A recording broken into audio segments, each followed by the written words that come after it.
So a black guy, a Mexican guy, and a Chinese guy all walk into a bar. This is the Independence.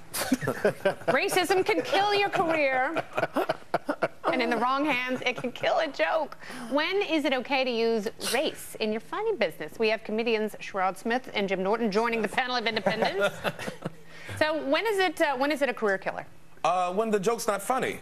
I mean, when racism... Sherrod Small. I'm so sorry. At least I didn't call you Barry Sanders, but I almost did. At least you didn't say the N-word. That would have been inappropriate. No, I think whenever the racism is more than the joke... Yeah. Then it's not like Michael joke. Richards having his meltdown on stage. Michael Richards offended me more as a comic than he did as a black man. Right. It's like, learn how to bomb. You're a comedian. What do you do in that? Okay, but when you feel like you're losing it, what do you do in that moment? What he did was, I mean, first of all, the fact that Americans were so incensed that these sitcom characters, who cares? It's utterly irrelevant, his feelings on race. But he just went ballistic on a heckler. If they were a table of fat people, he would have been like, you fat pig! Fatty. He would have done that. And I'm not saying what he did came out as anger, and I think people can kind of sense when your intent is to be funny and when you're trying to be angry. And it's really hard to justify that. But the way the country reacted, oh, how could he? Oh, who cares? Can you talk a little bit, because it's genuinely fascinating, I think, like, comedy is made for talking about cultural stereotypes and stretching the envelope. I'm sure half a dozen of your favorite comics did exactly that, whether it's Richard Pryor or whoever. It's like the thing is, in a comedy club or a comedy situation, you have more room for error to talk about stuff. And like on TV and the mainstream, you don't have that room for error. Everybody who ain't gonna say the perfect thing when they talking about things. Well, like but you still want to get to it. You want to get to the perfect thing. So sometimes you say the wrong thing, and then somebody else say something, then you counteract, and then you get to something. Okay, now Zach Galifianakis had a really funny joke where he used the N-word, and he's a white person. And I see comics do that all the time. As long as it's a good joke, you can say it. It's a good joke, but he says if he does it in the wrong room, you know, he's gotten run out of. Any joke is like that, though. A religious joke, a joke about Christianity or Christ. But really, I mean, I don't see Christians. I see Christians kind of sitting down, taking it because they're used to the beating. Or but I think, Islam or anything else. Okay. Is that as heavily charged as race, more so, white on black racism? Yeah, the outrage is fake, and you can't respect the morality behind it because it's not true. It's inconsistent. Like, I'll be mad if he says it, but not if he's.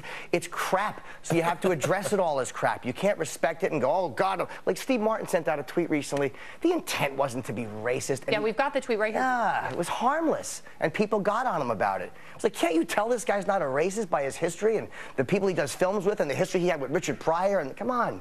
Can you make a joke? Yes. Like the same thing with the Paula Deen thing. It's like the N-word's not the problem. It's the thing, the feeling that you put behind it. It's like if you change the N-word to Steve's, instead of saying N-word, you say there's a bunch of Steves in here. Yeah. Then you're going to ban Steve? It's like you got to get to the root of the problem. But also, I mean, this is also a source of genuine humor. That's what I think is kind of interesting about it. Like, why is that funny? Why is it always funny for us? Because crowds get uncomfortable. The Book of Mormon or, you know, any make people uncomfortable and then show them that there's no reason for their uncomfortability. At the end of it, it's like that's a blessing. It's like they're gonna show you. It's like it's just a transformation. You get a transformation when you go see like Book of Mormon. You go in there not knowing what to expect, and then you get this. You get a point of view that's not yours, but it's entertaining and it's needed.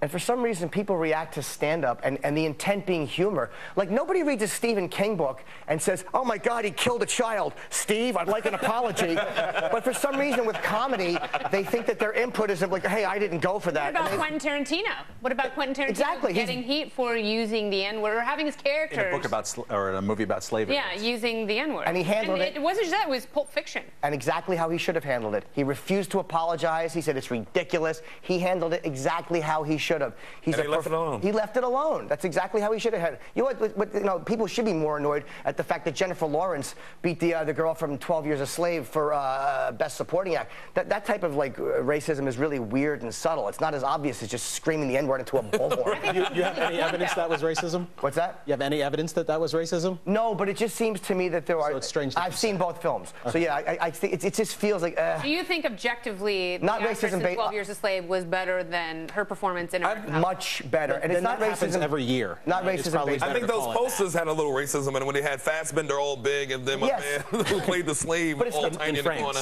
You guys, we got to wrap it up, but please come back. This is great. There are many more topics that you can chew on and spit out on the Independent. I live in a building, so I'll be here. I don't like to accuse things of being racist without backing it up. I think it was based not in racial hatred. Racism is not always racial hatred, and I don't think that was based in hatred. It's just a subtle form of uncomfortability. Yeah. We've just got to substantiate it, is all I'm saying. All right, well, you're not a let's racist. Substantiate and yes, congratulate. I am. So thank you both for coming. We'll see you Thanks again. for having us. Indeed. All right. I deem you both racist, by the way. Yes, good. Accurately. All right. You cannot have an immigration discussion without invoking the words of the mighty Lou Dobbs. Lou will be here next.